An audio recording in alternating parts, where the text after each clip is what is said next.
Okay friends, today we are going to learn about interrogative pronoun, है ना।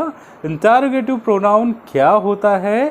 interrogative pronoun ऐसे words होते हैं या ऐसे शब्द होते हैं जो किसी सेंटेंस में क्वेश्चन पूछने के लिए यूज़ करते हैं, है ना। जैसे कि who, whom, whose, which and what. Okay, ये ऐसे वर्ड्स हैं, these are the words are called interrogative pronoun. ऐसे सेंटेंस हैं जिनको हम इंटरोगेटिव प्रोनाउन कहते हैं, है ना। ये देखिए who, whom, whose, which and what, ये ही वर्ड्स थे जो हमने रिलेटिव प्रोनाउन में पढ़े। तब मैंने आपको बताया था कि इन वर्ड्स का यूज़ हम जनरली सेंटेंस को कनेक्ट करने के लिए करते हैं, तब हम इसको रिलेटिव प्रोनाउन कहते हैं। लेकिन यहाँ पर जो ये वर्ड्स आए हैं ये क्वेश्चन पूछने के लिए काम में आते हैं, ठीक है। तो हम इनको कहेंगे इंटरोगेटिव प्रोनाउन। चलिए देखते हैं अब इसको सेंटेंस में हम कैसे क्वेश्चन पूछ सकते हैं इन वर्ड्स का यूज़ करके। पहले मैं यहाँ पर लिख रहा हूँ हु। हु का मतलब होता है कौन, है ना। हिंदी में इसको जब हम यूज़ करते हैं सेंटेंस में, तो ऐसे सेंटेंस जहाँ पर हम पूछते हैं कौन, जैसे हु इज़ योर फ्रेंड, है ना, कौन तुम्हारा दोस्त है। फिर अगला मैं यहाँ पर लिख रहा हूँ whom, इसका मतलब होता है किसे। थर्ड है whose, इसका मतलब होता है किसका। ओके, तो आप लोगों को जब हिंदी में सेंटेंस, है ना, इस तरीके के मिलते हैं जिनमें, है ना, कभी आता है कौन, किसे या किसका, तो आपको कौन कौन से वर्ड यूज़ करना है, हु, whom और whose, ठीक है। तो चलिए देखते हैं, हम यहाँ पर कुछ सेंटेंस में लिखता हूँ ताकि आपको ये समझ में आएगा कि कैसे हम इन वर्ड्स का, इन शब्दों का यूज़ क्वेश्चन वाले सेंटेंस बनाने में करते हैं। तो पहला सेंटेंस मैं यहाँ पर लिखता हूँ, द चिल्ड्रन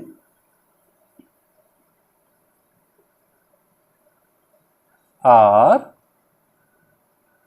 प्लेइंग। इसका मतलब है चिल्ड्रन कौन होते हैं, बच्चे, है ना। द चिल्ड्रन आर प्लेइंग, इसका मतलब है बच्चे खेल रहे हैं। ये अफर्मेटिव सेंटेंस है, सिंपल सेंटेंस है, सकारात्मक सेंटेंस है। अब हम क्या करते हैं, इसे क्वेश्चन पूछते हैं कि कौन खेल रहा है। तो क्वेश्चन कैसे बोलेंगे, कैसे हम क्वेश्चन बनाएंगे, हु आर प्लेइंग, है ना। ये जो सेंटेंस मैंने लिखा है this is called interrogative sentence. तो देखिए सबसे पहले आया हु, है ना। हु का यूज हम जनरली सब्जेक्ट की तरह करते हैं, है ना। जब भी हम किसी सेंटेंस में हु का यूज करते हैं तो हम उसको सेंटेंस में, है ना, सेंटेंस के सब्जेक्ट के रूप में लिखते हैं। हु आर प्लेइंग, है ना, कौन खेल रहा है। तो इसका आंसर क्या होगा, the children are playing. Okay, फिर हम आगे बढ़ते हैं। नेक्स्ट हमारे पास जो सेंटेंस है ना, नेक्स्ट सेंटेंस देखिए मैं यहां पर लिखता हूं, he has invited his friends. Okay, तो इसका मतलब क्या हुआ, he has invited his friend. क्या किया, उसने अपने फ्रेंड्स को इनवाइट किया, है ना, ठीक है। तो यहाँ पर कोई पर्सन है, कोई व्यक्ति है, कोई लड़का हो सकता है, he has invited his friend.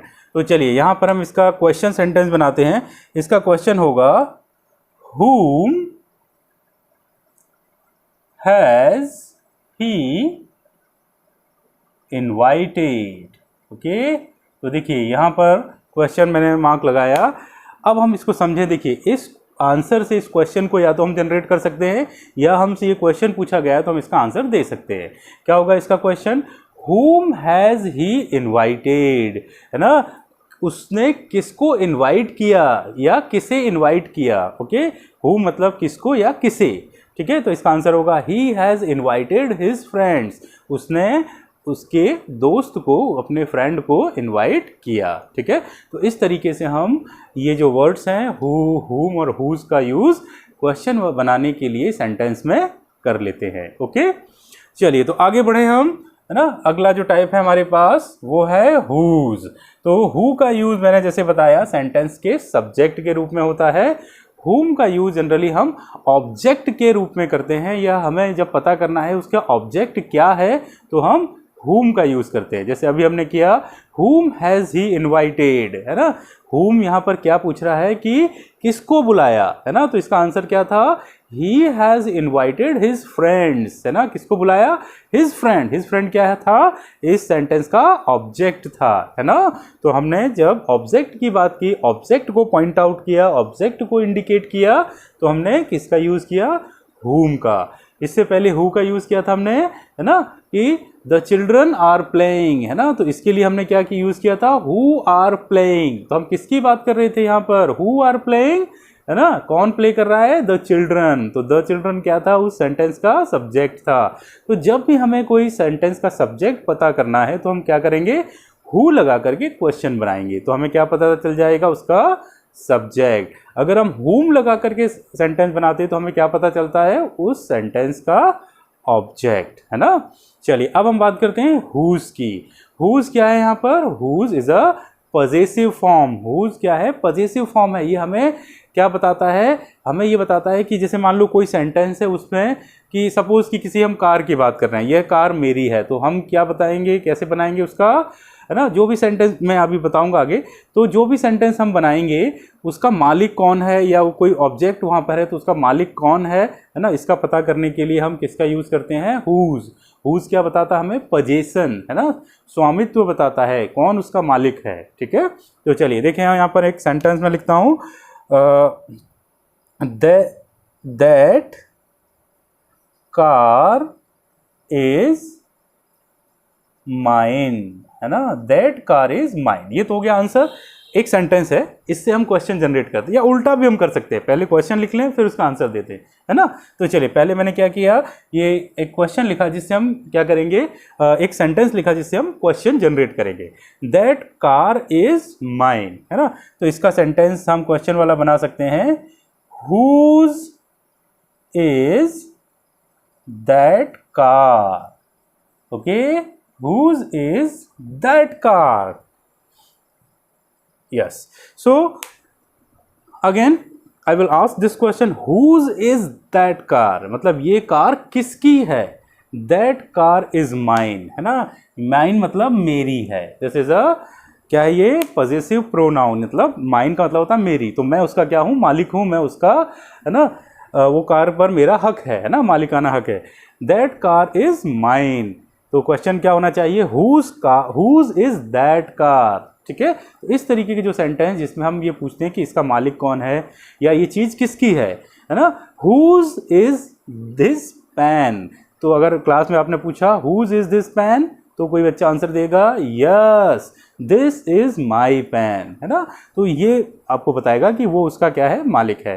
तो अच्छे से हमने समझ लिया हु का यूज़ कब करना है, सब्जेक्ट को जानने के लिए, ऑब्जेक्ट को जानने के लिए हुम, और उसका मालिकाना हक या पोजीशन जानने के लिए हम क्या करते हैं, हुज का यूज़ करते हैं। तो आप लोगों को ये चीज़ समझ में आ गई होगी अच्छे से कि कैसे हम यहाँ पर ये सेंटेंस बना रहे हैं। सेंटेंस का यूज़ करने के लिए ये आप लोग हु, हुम, हुज का यूज़ करते हैं। अब हम आगे बढ़ते हैं, कुछ ऐसे सेंटेंस हम बनाएंगे जिसमें हम प्रीपोजिशन प्लस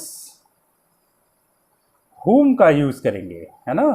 प्रीपोजिशन प्लस हुम जो है ये एक सेंटेंस पैटर्न है जो हमें, है ना, कई बार ये बताता है कि सेंटेंस कैसे बनाना है या सेंटेंस बनाने में हमारी हेल्प करता है। ठीक है, तो चलिए देखिए पहला सेंटेंस में लिखता हूं यहां पर, by whom Ramayan was written, okay, by whom was, sorry, just a slight mistake, by whom was the Ramayana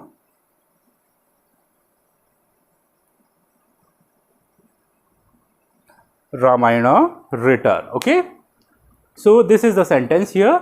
By whom was the Ramayana written? Okay, इसका मतलब है कि देखिए यहाँ पर whom मतलब किसने, है ना, किसे, किसको, ऐसे हम इसका यूज करते हैं, है ना, हिंदी में। तो बाई मतलब किसके द्वारा, पूरे का सेंटेंस। बाई हुम मतलब किसके द्वारा। बाई क्या है यहाँ पर, प्रीपोजिशन। हुम यहाँ पर क्या आ रहा है, interrogative pronoun. So by whom was the Ramayana written, है ना, कि रामायणा जो है एक बुक है, होली बुक फॉर हिंदूज, है ना, जो हिंदू है उनके लिए एक पवित्र किताब है ये। तो यहाँ पर ये पूछा गया है कि जो रामायण है वो किसने लिखी है ना। तो इस तरीके से हम ये सेंटेंस यहाँ पर बना सकते हैं। फिर एक सेंटेंस मैं यहाँ पर लिखता हूँ, यहाँ पर to whom are you talking? Okay, to whom are you talking? देखिए यहाँ पर टू प्रीपोजिशन है और whom यहाँ पर क्या है, इंटरोगेटिव प्रोनाउन। तो ये भी वही यूज है। टू क्या होगा, preposition plus whom। To whom are you talking ना, to whom are you talking मतलब तुम किससे बात कर रहे हो या आप किससे बात कर रहे हो, है ना। तो इस तरीके से हम सेंटेंस बना सकते हैं। यहाँ पर प्रीपोजिशन बदलकर whom का यूज करके उसके साथ में आप क्वेश्चन बना सकते हैं। By whom was the Ramayan written, किसके द्वारा रामायण लिखी गई। To whom are you talking, है ना, तुम किससे बात कर रहे हो। ठीक है, तो इस तरीके के सेंटेंस आप बना सकते हैं। अच्छा, अब यहाँ से हम आगे बढ़ते हैं। तो आप लोगों को मैं एक चीज़ और बताना चाहूँगा कि अगर हम whom का यूज़ नहीं कर रहे हैं और प्रीपोजिशन लगा रहे हैं, है ना, एक चीज़ मैं आपको और अच्छे से बताऊं कि अगर मैं प्रीपोजिशन का यूज़ कर रहा हूं और प्रीपोजिशन का यूज़ अभी यहाँ पर हमने कहाँ किया है, whom के साथ में प्लस करके आगे किया है सब्जेक्ट के फॉर्म में, है ना।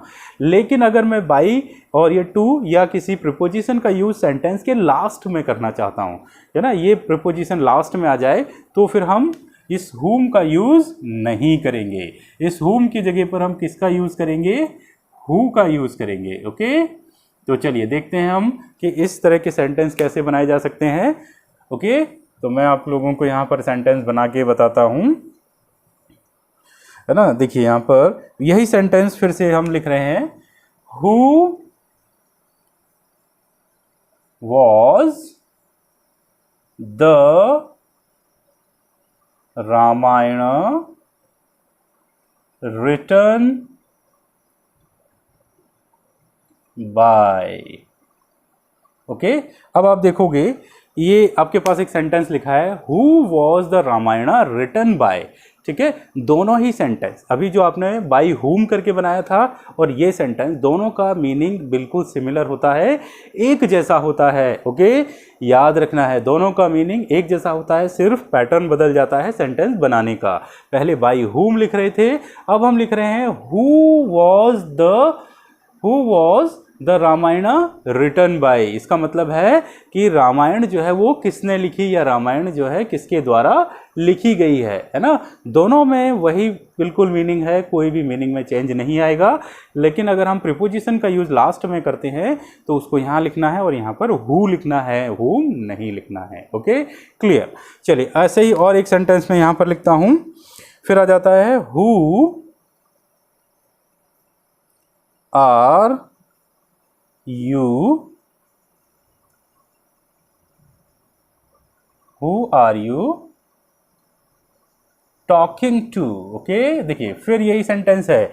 अभी थोड़ी देर पहले क्या लिखा था हमने, to whom are you talking, अब हम लिख रहे हैं who are you talking to। Okay, तो यहाँ पर आपको याद रखना है कि हु का यूज़ किया है तो प्रीपोजिशन आखिरी में हम यूज़ कर सकते हैं, लेकिन है ना whom के साथ प्रीपोजिशन उसके साथ आता है। ओके, इसका मतलब भी वही है, who are you talking to, तुम किससे बात कर रहे हो, है ना।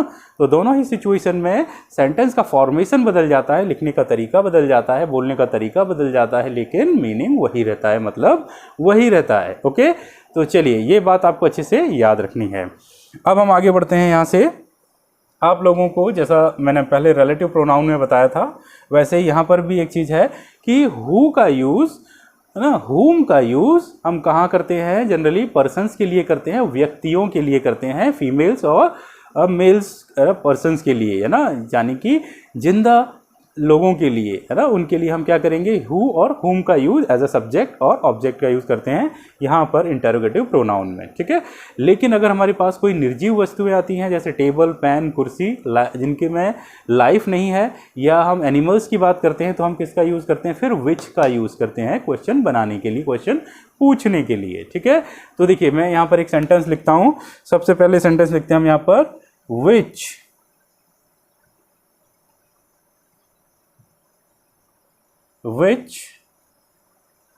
is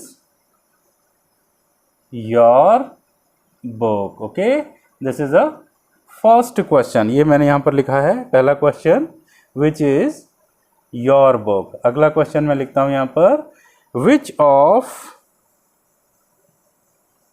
these books,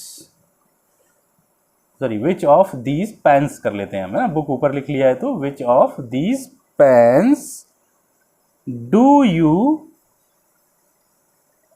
like most?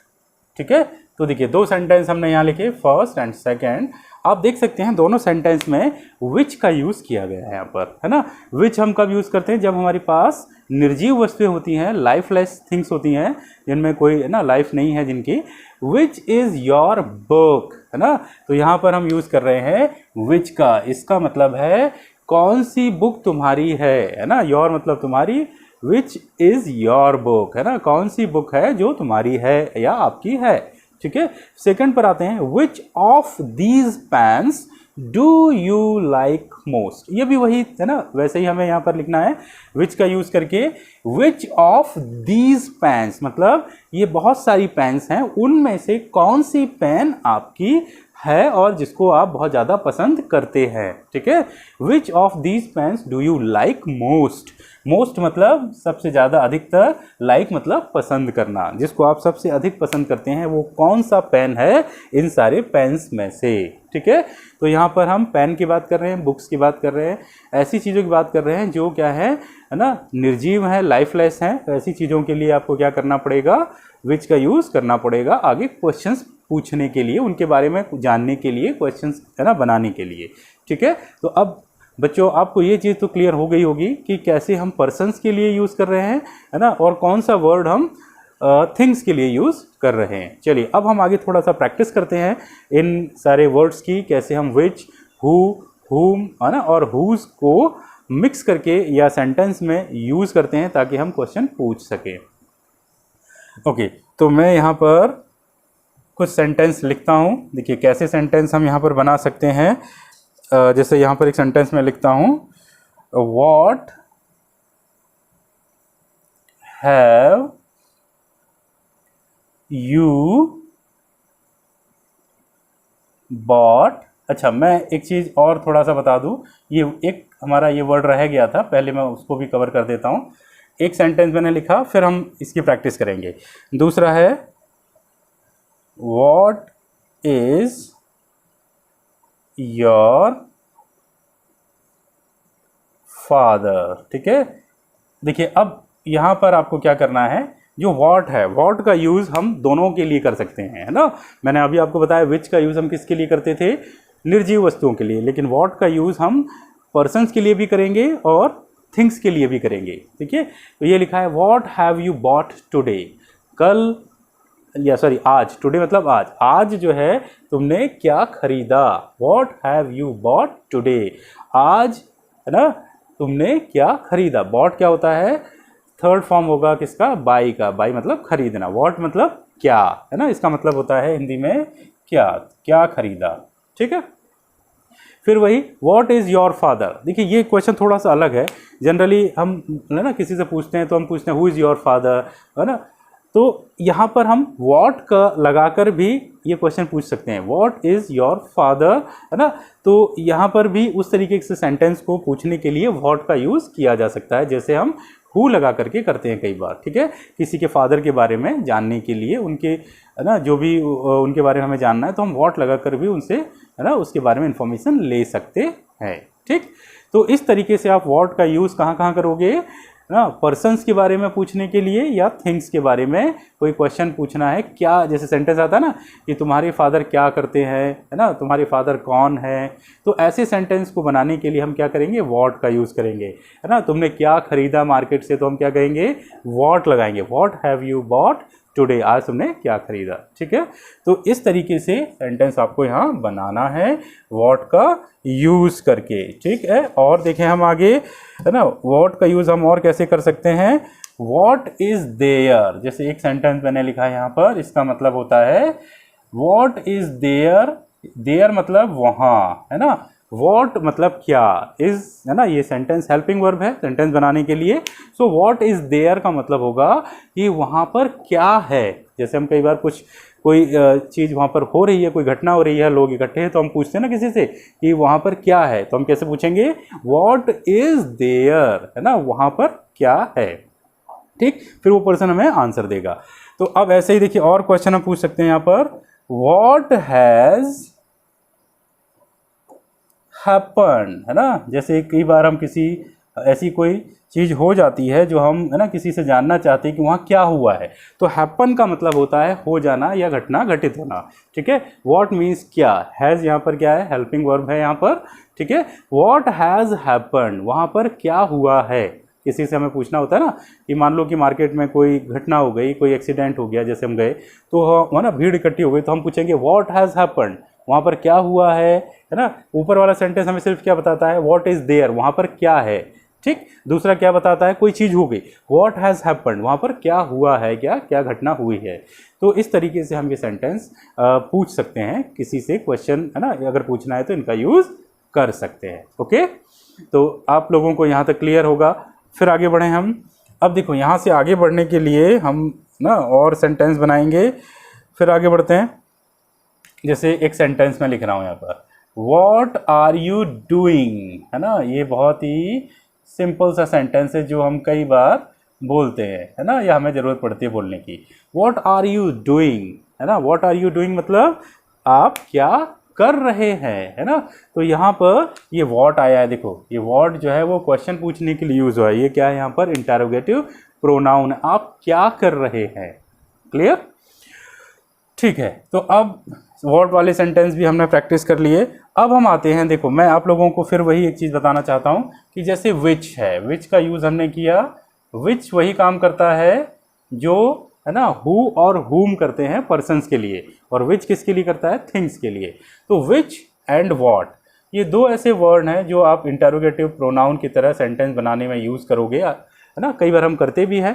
तो इन वर्ड्स का यूज जब हम करेंगे और प्रीपोजिशन आ रहा है तो प्रीपोजिशन कहाँ पर लिखा जाएगा, लास्ट में लिखा जाएगा। जैसे मैंने अभी बताया था ना बाई हुम, तो बाई हुम जैसा हुआ था ना, उसके बाद मैंने कहा था आपसे हु अगर यूज़ करेंगे तो प्रीपोजिशन लास्ट में जाएगा, वैसे ही इसमें भी है ना। इसमें हम प्रीपोजिशन लास्ट में यूज़ करते हैं, जैसे which house do you live in, okay, which house do you live in. देखिए यहाँ पर विच मतलब किसके लिए आ रहा है, ये है ना इस हाउस के लिए आ रहा है। और आगे अगर मैं बात करूँ डू यू लीव इन, तो देखिए प्रीपोजिशन कहाँ आ रहा है, लास्ट में आ रहा है, ठीक है। तो ये सेंटेंस बनाने का तरीका है, which house do you live in मतलब किस घर में आप रहते हैं, ठीक है। फिर एक सेंटेंस देखिए मैं यहाँ पर लिखता हूँ, विच बुक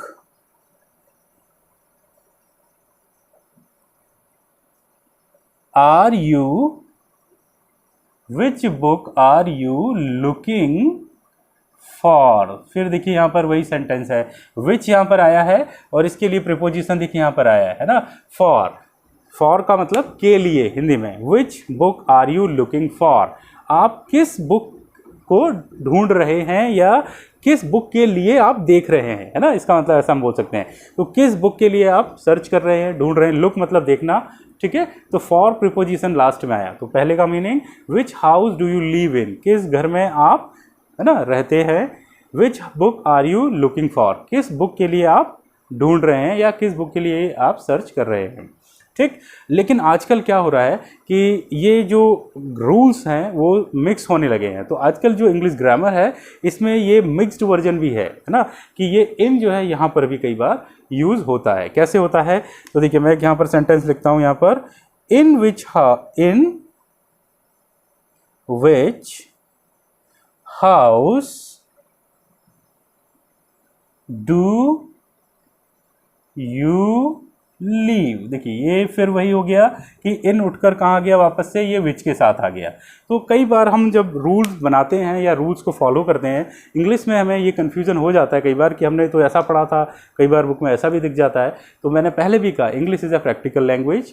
जैसे जैसे लोग इसको प्रैक्टिस करने लगते हैं ये रूल्स भी बदलने लगते हैं, ठीक है। तो रूल्स बनाने के लिए होते हैं, लेकिन उनको है ना, कई बार जब हमें ये लगता है कि, या लोगों को ये लगता है कि ये आसान तरीका है, वो इसको बोलना शुरू करते हैं तो वो ग्रामर का रूल बन जाता है, ठीक है। तो हम ऐसा भी यूज़ करते हैं कई जगह, which house do you live in, फिर ऐसा भी यूज़ करते हैं in which house do you live, ठीक है। तो आप लोगों को अब ये चीज़ समझ में आना चाहिए कि आगे भी हम प्रीपोजिशन को यहाँ लास्ट में भी कई बार यूज़ कर सकते हैं और कुछ सेंटेंस में ये आगे भी आता है। तो दोनों तरह से आप प्रैक्टिस कर लेना, ओके। चलिए अब हम आगे बढ़ते हैं। यहाँ से ये तरीका हमने सीखा। अब हम आते हैं कि ये जो वर्ड्स हमने पढ़े, जो शब्द हमने पढ़े, कौन कौन से, विच है ना, हु, और ये whom, what, ये जो वर्ड्स हैं जो हमने पढ़े हैं, ठीक है, ये इंटरोगेटिव प्रोनाउन की तरह तो हमने देख लिया कैसे यूज़ करना है। यही वर्ड्स, यही शब्द एडजेक्टिव की तरह भी यूज़ किए जाते हैं। एडजेक्टिव क्या होता है, जो नाउन को क्वालिफाई करते हैं या नाउन की विशेषता बताते हैं, ठीक है। तो देखिए एक सेंटेंस में यहाँ पर लिखता हूँ, which book is yours, okay. देखिए यहाँ पर ये विच आया, उसके बाद ठीक बाद बुक आया है ना। बुक क्या है यहाँ पर, नाउन, तो ये क्या हो जाएगा यहाँ पर, एडजेक्टिव। तो सेंटेंस में आप देखोगे कि हम ये जो है ना वर्ड्स हैं वो नाउन, प्रोनाउन की तरह भी यूज़ कर सकते हैं और इन्हीं को हम एडजेक्टिव की तरह भी यूज़ कर सकते हैं, है ना। तो उनका मतलब बदलता नहीं है, मतलब वही रहता है, बस आपको है ना ये यूज़ करते आना चाहिए। कब हम प्रोनाउन की तरह करेंगे, कब हम एडजेक्टिव की तरह करेंगे, और ये हमें क्लियर होना चाहिए। विच बुक इज योर्स, ठीक। तो देखें ऐसे ही एक और सेंटेंस में लिखता हूं, whose pen is this, okay. इसका मतलब है कि ये जो पेन है वो किसका है। हुज मतलब किसका, ये आपको पोजीशन बताता है ना, वो बताता है कि इस पर किसका हक है। हुज पेन, किसका पेन जो है वो ये है, ठीक है। तो ये जो सेंटेंस हमने सीखे कि यही वर्ड्स इंटरोगेटिव प्रोनाउन की तरह भी यूज़ होते हैं और यही वर्ड्स इंटरोगेटिव एडजेक्टिव की तरह यूज़ होते हैं सेंटेंस में, ठीक है। ओके, अब हम आते हैं लास्ट में। आप लोगों को मैं एक चीज़ और बताना चाहूँगा कि ये जो वर्ड्स हमने सीखे ये कंपाउंड वर्ड्स की तरह भी यूज़ होते हैं। जैसे देखिए एक सेंटेंस में यहाँ पर लिखता हूँ, whoever